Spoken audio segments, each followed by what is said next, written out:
ঠাকুরগাঁওয়ের একটি ইটভাটায় স্তূপ করে রাখা মাটিতে গুপ্তধন স্বর্ণ পাওয়ার আশায় মাটি খুঁড়ে চলছেন হাজারো মানুষ। এই দৃশ্য রানীশংকৈল উপজেলার কাতিহার হাট এলাকার বাচর ইউনিয়নের আরবিবি ইট ভাটার। রাতের অন্ধকারে দূর থেকে দেখে মনে হবে এক ঝাঁক জোনাকি পোকা উঠছে আকাশে, কিন্তু কাছে গেলেই চোখে পড়ে টর্চ বা মোবাইলের আলোর সাহায্যে মাটি খোঁড়ার দৃশ্য। গুপ্তধন স্বর্ণ পাওয়ার আশায় মাটি খুঁড়ে চলেছেন তারা। সকাল থেকে গভীর রাত অবধি চলছে এই কর্মযজ্ঞ। কিছুদিন আগে বিভিন্ন গণমাধ্যমে শিরোনাম হয় মাটি খুঁড়লে মিলছে সোনা।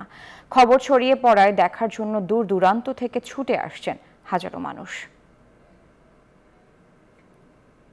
দূর দূরান্ত থেকে আসছি, শুনতেছি স্বর্ণ পাইতেছে। আমার বাড়ির পাশে এক ছেলে, আমার চাচাতো ভাই আসলে স্বর্ণ পাইছে 3 ভরি ওজন। রাত 3টা পর্যন্ত লোক খুঁজছে, কেউ পাচ্ছে কেউ পায়নি, কেউ বাড়ির বগলত পাচ্ছে, শুনে না গোটা গ্রামবাসী ভাঙে চলে হচ্ছে। আমরা হচ্ছি সোনা কুরবা, বেলগুনটা খুঁজছি, সোনা টোনা আমরা পাইনি। আমি পাইনি, আমার চেষ্টা চলতেছে আর অনেক লোক সোনা পেয়ে জমি কিনছে 25 লাখ টাকা বিঘা।